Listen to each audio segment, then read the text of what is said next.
കേരളത്തിൻ്റെ ADGP ആയിരുന്ന police വകുപ്പിലെ സർവാധിപതിയായിരുന്ന MR അജിത് കുമാറിൻ്റെ സമയം വളരെ വളരെ വളരെ മോശമായിക്കൊണ്ടിരിക്കുകയാണ്.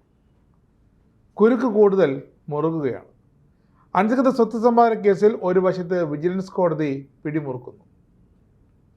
മുഖ്യമന്ത്രിയുടെ അന്നത്തെ ഗൺമാന്മാർ പ്രതിഷേധക്കാരെ ആലപ്പുഴയിൽ വെച്ച് മർദ്ദിച്ച കേസ് അട്ടിമറിക്കാൻ ഗൂഢാലോചന നടന്നത് അന്നത്തെ ക്രമസമാധാന പാലന ചുമതല വഹിച്ചുകൊണ്ടിരുന്ന ഈ ADGPയുടെ ഓഫീസിലാണെന്ന് പ്രത്യേക അന്വേഷണ സംഘം കോടതിയിൽ റിപ്പോർട്ട് നൽകി. അത് അടുത്ത വിനയായിരിക്കുന്നു. രക്ഷാപ്രവർത്തനവുമായി ബന്ധപ്പെട്ട് ചോദ്യം ചെയ്യലിൽ DGP MR അജിത് കുമാറിൻ്റെ ഓഫീസിലുണ്ടായിരുന്ന ഗ്രേഡ് SIമാർ 2 പേർ വളരെ വൈകാരികമായാണ് SITയോട് പ്രതികരിച്ചത്. പൊട്ടിക്കരഞ്ഞുകൊണ്ടാണ് അവർ തങ്ങളെ കൊണ്ട് നിർബന്ധിപ്പിച്ച് രക്ഷാപ്രവർത്തനം അട്ടിമറിക്കാനായി കേസ് ഡയറി തിരുത്തിച്ചു എന്ന് SITക്ക് മുന്നിൽ വൈകാരികമായി തന്നെ പ്രതികരിച്ചത്.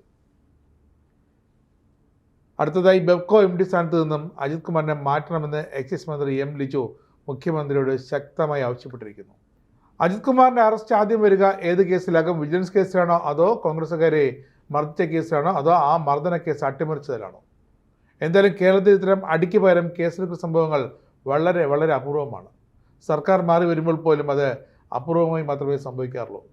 പ്രതിപക്ഷത്തിരുന്ന കോൺഗ്രസ് പ്രവർത്തകരോട് പോലീസ് ലാത്തി വീശിയപ്പോഴൊക്കെ പിന്നെ കണ്ടോളാമെന്ന് അവർ വിളിച്ചു പറയുമായിരുന്നു. പക്ഷേ അതവർ ഇത്തവണ കാര്യമായിട്ട് പറഞ്ഞതാണെന്നും പിണറായി പോലീസ് കരുതിയതേയില്ല. ഭരണം മാറി UDF വന്നപ്പോൾ കളിയും മാറി. അന്ന് അവർ പറഞ്ഞതുപോലെ തന്നെ ചെയ്തു.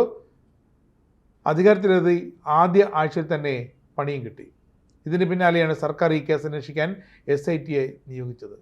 രക്ഷാപ്രവർത്തന കേസ് എഴുത്തള്ളാൻ റിപ്പോർട്ട് തയ്യാറാക്കിയത് ADGP ഓഫീസിൽ വച്ചാണെന്നാണ് ഇപ്പോൾ SITയുടെ ഏറ്റവും പുതിയ കണ്ടെത്തൽ. അതാണ് കോടതിയെ അവർ അറിയിച്ചിരിക്കുന്നത്.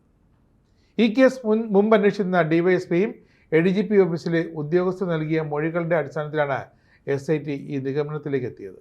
ഇതോടെ അന്വേഷണ വഴികളെല്ലാം അന്ന് ക്രമസമാധാന ചുമതലയുണ്ടായിരുന്ന സർവാധിപതിയായിരുന്ന പിണറായി വിജയൻ്റെ കാര്യക്കാരനായിരുന്ന ADGP MR അജിത് കുമാറിലേക്ക് നീങ്ങുന്ന സാഹചര്യം.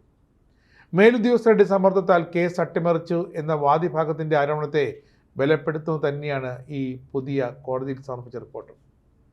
അതുകൂടാതെ മർദ്ദനം നടന്ന സമയത്ത് പോലീസിൻ്റെ ഫോട്ടോഗ്രാഫർക്ക് സ്ഥലത്തെത്താൻ കഴിഞ്ഞിരുന്നില്ലെന്നും മർദ്ദനത്തിന് ശേഷമാണ് അദ്ദേഹം അവിടെ എത്തിയതെന്നുമാണ് SIT കോടതി അറിയിച്ചിരിക്കുന്നത്. അതുകൊണ്ട് തന്നെ ഈ ദൃശ്യങ്ങളിൽ മർദ്ദനത്തിൻ്റെ തെളിവുകളൊന്നുമില്ല. പക്ഷേ സ്വകാര്യ ചാനൽ ദൃശ്യങ്ങളിൽ വ്യക്തമായ തെളിവുണ്ട്. അതാണ് അവർ കോടതിയിൽ തെളിവായി ഹാജരാക്കിയിരിക്കുന്നത്. പ്രതികൾക്കെതിരെ ആദ്യം യൂത്ത് കോൺഗ്രസ് പ്രവർത്തകരെ മർദ്ദിച്ചതിന് ജാമ്യം ലഭിക്കാവുന്ന വകുപ്പുകളാണ് ചുമത്തിയിരുന്നത്. പിന്നീട് പക്ഷേ നരഹത്യാശ്രമം അടക്കമുള്ള വകുപ്പുകൾ ജാമ്യമില്ലാ വകുപ്പുകൾ തന്നെ ചുമത്തുകയായിരുന്നു. ആലപ്പുഴയിലെ രക്ഷാപ്രവർത്തനത്തിൽ ആദ്യഘട്ടത്തിൽ പോലീസ് കേസെടുക്കാനേ തയ്യാറായില്ല. എല്ലാം ഒരു മരവിപ്പ് പോലെയായിപ്പോയി. പിന്നീട് പക്ഷേ ഈ യൂത്ത് കോൺഗ്രസിലെ ഇരകൾ കോടതിയെ സമീപിച്ചു. അതിനുശേഷമാണ് FIR പോലും എടുത്തത്. തുടർന്ന് ജില്ലാ SP നൽകിയ റിപ്പോർട്ട് ADGPയുടെ ഓഫീസിൽ നിന്നും അത് പുതിയ റിപ്പോർട്ടായി മാറുകയും കേസ് അവസാനിപ്പിക്കണമെന്നും റഫറൽ റിപ്പോർട്ട് അവിടെ നിന്നാണ് പോയത്. ഇത് പക്ഷേ യൂത്ത് കോൺഗ്രസ് പ്രവർത്തകർ തങ്ങളെ മർദ്ദിച്ച പ്രതികൾ ശിക്ഷിക്കപ്പെടുന്നതിനൊപ്പം കേസ് അട്ടിമറിച്ചതുമായി ബന്ധപ്പെട്ട് അതിലെ ഉന്നത ഉദ്യോഗസ്ഥരുടെ പങ്കുകൂടി അന്വേഷിക്കണമെന്ന് അവർ ശക്തമായി തന്നെ ആവശ്യപ്പെടുകയായിരുന്നു. അതാണ് അജിത് കുമാറിലേക്ക് ഈ അന്വേഷണം നീളാൻ വഴിയൊരുക്കിയത്. ഇതിൻ്റെ അടിസ്ഥാനത്തിൽ കേസ് ഏതൊക്കെ തലത്തിൽ അട്ടിമറിക്കപ്പെട്ടെന്ന കാര്യവും അന്വേഷണ സംഘം പരിശോധിച്ചു വരുന്നു. ഇതിൻ്റെ ഭാഗമായിട്ടാണ് ADGP MR അജിത് കുമാറിൻ്റെ ഓഫീസിലെ ഡ്യൂട്ടിയിലുണ്ടായിരുന്ന ഗ്രേഡ് SIമാരെ വിളിച്ചു വരുത്തി 10 മണിക്കൂറോളം ചോദ്യം ചെയ്തത്.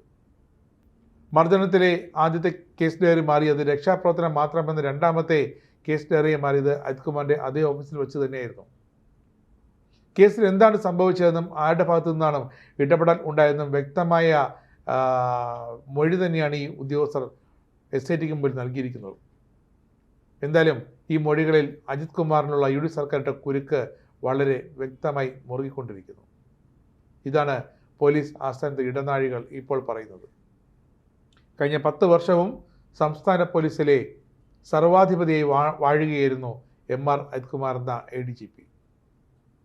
അദ്ദേഹത്തിൻ്റെ പേരിൽ പൂരം കലക്കലിൽ അദ്ദേഹത്തിൻ്റെ പേര് വന്നപ്പോഴും BJPയുടെ കേന്ദ്ര നേതാക്കളെ കണ്ടുവെന്നൊക്കെ ആരോപണം ഉയർന്നപ്പോഴും പിന്നീട് അനധികൃത സ്വത്ത് സമ്പാദനത്തിൽ വിജിലൻസ് കോടതിയിലേക്ക് പരാതി പോയപ്പോഴും അത് പിന്നീട് കേസായപ്പോഴും ഇപ്പോഴിതാ ആ കേസ് വീണ്ടും വിജിലൻസ് കോടതി ജൂലൈ 31-നകം അദ്ദേഹത്തിൻ്റെ പ്രോസിക്യൂഷൻ നടപടികൾ എന്തൊക്കെയാണെന്ന് അറിയിക്കാൻ വിജിലൻസ് ഉദ്യോഗസ്ഥർ ആവശ്യപ്പെട്ടതുമൊക്കെ എല്ലാം കൂടി വന്നപ്പോൾ ഈ രക്ഷാപ്രവർത്തനത്തിലെ കേസ് ഡയറി തിരുത്തിയതടക്കം അജിത് കുമാർ എന്ന IPS ഉദ്യോഗസ്ഥന് ഏറെ ബുദ്ധിമുട്ടാകും ഇനി അങ്ങോട്ടുള്ള കാര്യങ്ങൾ.